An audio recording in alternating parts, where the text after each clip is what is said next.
पहाड़ से लेकर मैदान तक मौसम की हाहाकार देखने को मिल रही है। पहाड़ों में जहां भूस्खलन के चलते लोगों को अपनी जान गंवानी पड़ रही है, अपने आशियाने उजड़ते हुए देखने पड़ रहे हैं, तो वहीं मैदानों में भरता पानी लोगों के लिए परेशानी का सबब बन रहा है। लगातार तेज बारिश के कारण कई नदियां उफान पर हैं। ऐसी नदियां भी उफान पर हैं जिनमें कभी पानी नहीं होता था। ऐसी नदियां भी उफान पर हैं जो सिर्फ नाला बनकर के रह गई थी। लेकिन कहते हैं कि प्रकृति जब अपने असली रूप में आती है तो अपना रास्ता बना लेती है, अपना रास्ता खोज ही लेती है। और जब प्रकृति अपना रास्ता खोजती है तो कई लोगों को भी बहाकर ले जाती है। आपको तस्वीरें दिखाते हैं, अलग अलग तस्वीरें उत्तराखंड की अलग अलग जगहों की, कैसे तेज बारिश ने पिछले 2 दिनों में जो व्यवस्था है उसकी कमर तोड़ करके रख दी है।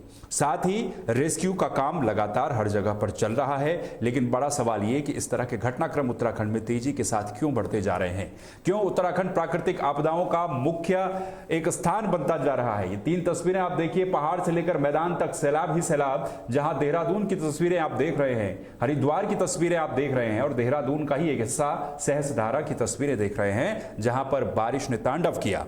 तेज बारिश के बाद जब पानी आया तो सब कुछ बहा करके ले गया। डिटेल से अगर मैं आपको बताऊं तो देहरादून जो जिला है, सिर्फ देहरादून जिले की ही अगर हम पहले बात करें तो देहरादून जिले में बारिश ने हाहाकार मचा दिया है। देहरादून जिले की 11 नदियां, आप सोचिए ये वो 11 नदियां हैं जिनमें अक्सर पानी नहीं रहता है। जैसे आपने तमसा नदी देखी होगी, टॉन्स नदी देखी होगी, इसके अलावा रिस्पना नदी देखी होगी। इन नदियों में भी बहाव और पानी, बाढ़, मलबा सब कुछ इतना ज्यादा आया कि बहुत सारे लोगों के आशियाने इसमें बहते हुए चले गए। ताश के पत्तों की तरह लोगों के मकान बिखर गए और लोग इस मलबे में, इस सैलाब में डूब गए।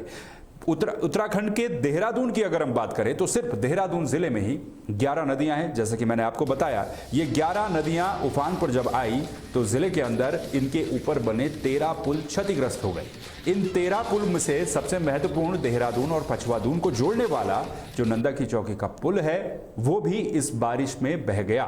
यानी कि वहां पर भी नदी का सैलाब, नदी का फ्लो इतना तेज था कि वो भी बह गया। अब इन तस्वीरों को आप देखिए जरा। ये तस्वीरें हैं एक हॉस्टल की, जहां पर कुछ छात्र फंस गए थे और किस तरीके से वहां पर पानी आ रहा है, किस तरीके से वहां पर मलबा आ रहा है, इन तस्वीरों में साफ देखकर अंदाजा लगाया जा सकता है। देवभूमि जो इंस्टीट्यूट है उसका ये एक हॉस्टल है, जहां पर पानी जब भरा तो वहां पर काफी सारे छात्र फंस गए, उन्हें फिर रेस्क्यू करना पड़ा। और इस पुल की तस्वीरें देखिए, बच्चों को वहां पर रेस्क्यू किया गया और किस तरह से उन्होंने यहां पर समय काटा होगा ये भी आप अंदाजा लगा सकते हैं। तो ये तस्वीरें हैं जो हम आपको दिखा रहे हैं अलग अलग जगहों की, कि कैसे उत्तराखंड में जब बारिश आई तो उस बारिश ने एक सैलाब सबके सामने ला करके रख दिया। अब जरा इन तस्वीरों को देखिए।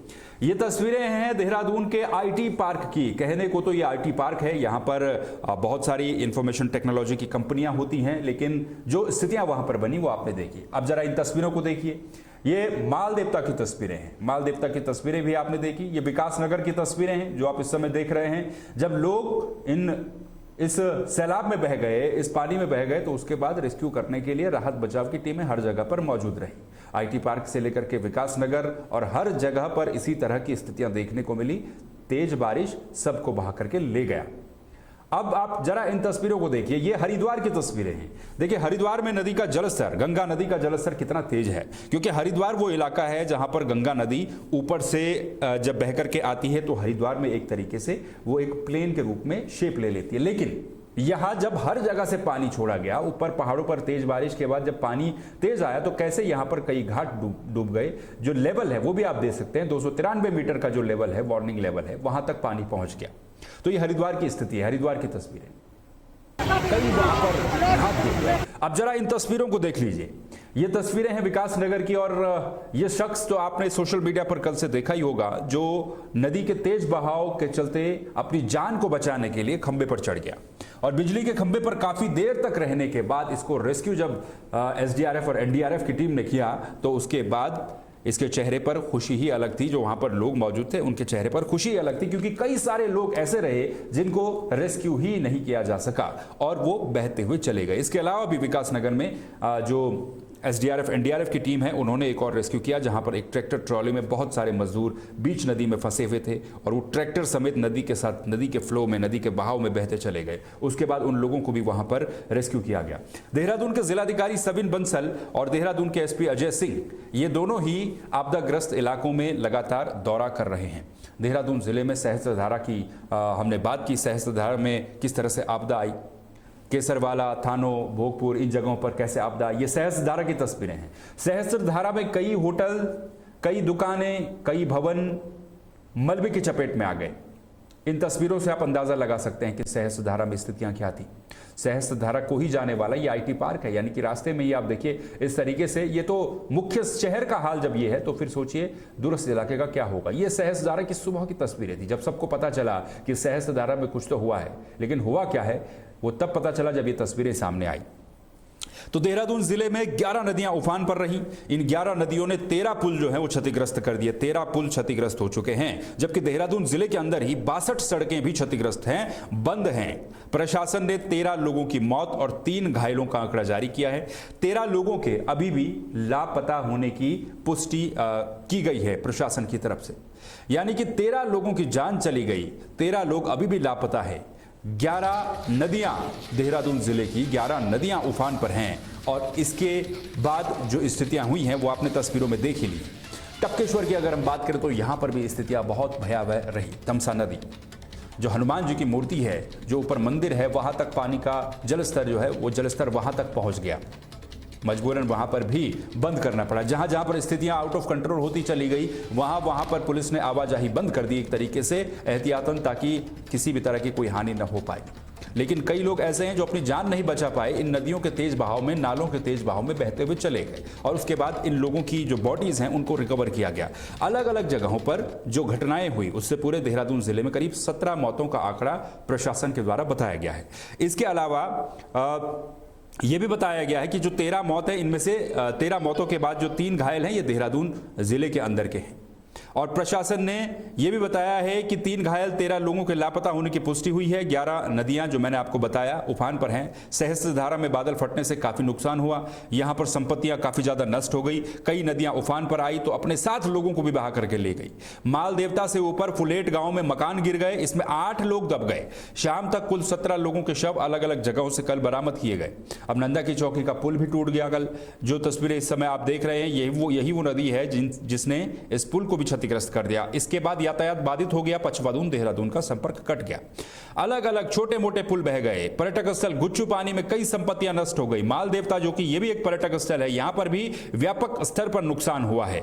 शहर के बीचों बीच यानी कि देहरादून शहर के बीचों बीच जो डालन वाला क्षेत्र है, यहां पर रिस्पना नदी से सटे जो इलाके हैं, इन इलाकों में भी काफी ज्यादा नुकसान हुआ। मोहनी रोड पर बना हुआ पुल क्षतिग्रस्त हो गया। सहस्त्रधारा क्षेत्र में 4 लोग बह गए, 3 के शव भी शाम तक बरामद कर लिए गए थे। सबसे ज्यादा नुकसान झाझरा क्षेत्र में आसन नदी से हुआ है। यहां पर खनन के काम में लगे जो मजदूर थे वो बह गए, हालांकि ट्रैक्टर से और ट्रॉली समेत बह गए। बाद में कुछ लोगों को यहां पर रेस्क्यू भी किया गया। इसके अलावा उत्तराखंड के पहाड़ों पर भी बारिश ने अपना कहर बरपाया है। अगर हम बात करें टपकेश्वर की, तो टपकेश्वर में क्योंकि तमसा नदी बहती है, गर्भगृह तक यहां पानी पहुंच गया। मंदिर के गर्भगृह तक शिवलिंग मंदिर का जो था वो डूब गया। तमसा नदी पर मंदिर परिसर में बना पुल भी तेज बहाव में टूट गया। जमुनावाला की बात करें तो एकादश मुखी हनुमान मंदिर परिसर भी आधे से ज्यादा पानी से भर गया। एसडीआरएफ, पुलिस और एनडीआरएफ की टीमें पहुंची, राहत और बचाव का काम किया गया। तो ये जो नदियां हैं, सबसे महत्वपूर्ण बात यह है कि जो बारिश के बाद जो नदियां उफान पर आई हैं, ये कौन सी नदियां थी? हमेशा जिन नदियों में पत्थर पड़े रहते थे, पत्थरों से पटी रहने वाली नदियां, जिले की 10 नदियां वर्षों से जो सूखी पड़ी हुई थी, ये तबाही, ये आपदा उन नदियों से आई है जो नदियां सालों से सूखी पड़ी रहती थी। हालांकि बरसात के समय में इनमें थोड़ा बहुत बरसात का पानी आता जरूर था, लेकिन इस बार इतना पानी आया कि सब कुछ बहा करके ले गया। अब इन जो नदियां, ये जो सूखी नदियां हैं, यहां पर कहीं खनन का काम चलता था, कहीं पत्थर निकाले जाते थे, कहीं पर टैक्सी स्टैंड के रूप में इनका इस्तेमाल किया जा रहा था। लेकिन जब नदी अपने असली रूप में आई तो इन सभी चीजों को बहा करके ले गई। अब सवाल ये भी उठता है, इसमें से ही एक एग्जाम्पल आप इस तरह से समझिए कि ऋषिकेश की चंद्रभागा नदी। अब ऋषिकेश की चंद्रभागा नदी पर आधे से ज्यादा बस अड्डा बना हुआ है, ट्रकों का अड्डा बना हुआ है, टैक्सियों का स्टैंड बना हुआ है। उस चंद्रभागा नदी में भी कल पानी आया और ऋषिकेश को कनेक्ट करने वाला पुल जो चंद्रभागा पुल है वो पुल भी डूबता हुआ नजर आया। इससे आप अंदाजा लगाइए कि कितनी बारिश पिछले कुछ दिनों से उत्तराखंड में हुई है।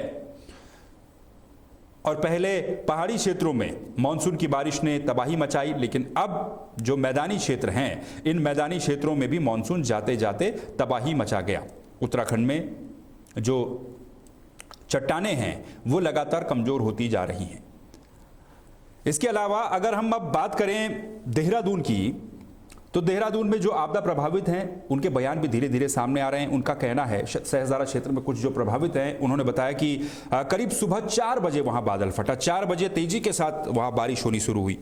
लोग चैन से सो रखे थे, लेकिन सुबह सुबह जब तेज बारिश हुई तो नदियों में उफान आ गया, नदियों में मलबा आ गया और वो जो वहाँ की दुकानें हैं, वहाँ के घर हैं, उनको बहा करके ले गया। लोग सीटियां बजाकर एक दूसरे को जागरूक करते रहे। सोचिए, अभी भी आपदा प्रबंधन को लेकर के, आपदा प्रबंधन तंत्र को लेकर के कई तरह की बातें होती है, लेकिन वार्निंग सिस्टम अभी भी पहाड़ से लेकर मैदान तक सिर्फ एक ही है और वो है सीटी।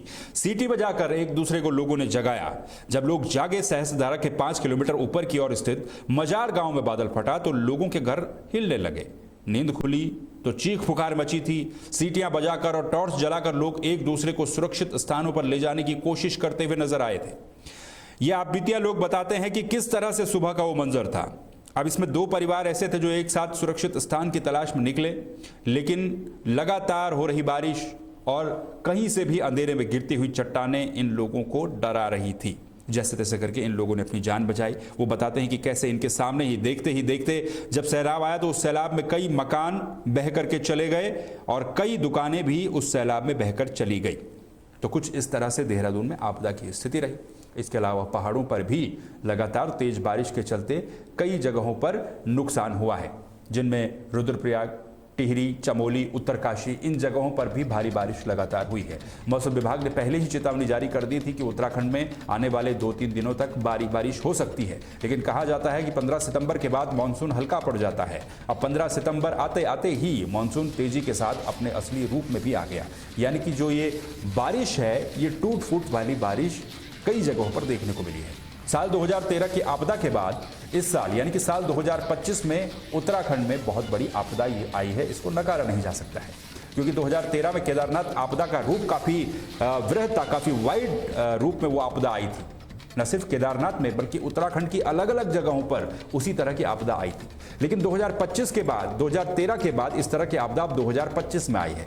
बीच में छोटी मोटी आपदाएं तो उत्तराखंड में हर साल आती हैं, लेकिन इस साल का आकलन अगर किया जाए तो धराली से लेकर के थराली और फिर रुद्रप्रयाग, टिहरी और अब देहरादून, इन अलग अलग जगहों पर ये जो आपदाएं आई हैं इनसे काफ़ी ज़्यादा नुकसान हुआ है, काफ़ी ज़्यादा क्षति हुई है, तो जान की भी और माल की भी, दोनों चीज़ों का नुकसान काफ़ी ज़्यादा हुआ है। अब इस नुकसान का आकलन कैसे सरकार करती है, कैसे इसमें राहत और बचाव के काम करती है और कैसे सिर्फ राहत बचाव नहीं, क्योंकि आपदाएं जब आती हैं तो राहत बचाव तो इंस्टेंट होता है, फौरी रूप से राहत और बचाव किया जाता है, लेकिन उसके बाद पुनर्वास और विस्थापन, 2 सबसे महत्वपूर्ण चीज़ें होती हैं जिनको करना होता है। यानी कि जो जगहें पूरी तरह से वॉश आउट हो चुकी हैं, बह करके चली गई हैं, जो नुकसान लोगों को हो चुका है, वहाँ पर कैसे पुनर्वास सरकार करेगी और कैसे वहाँ पर उनका विस्थापन किया जाएगा। ये तमाम चीज़ें हैं जो कि देखने वाली है। इसमें सरकार किस तरीके से काम करती है अब वो देखना होगा।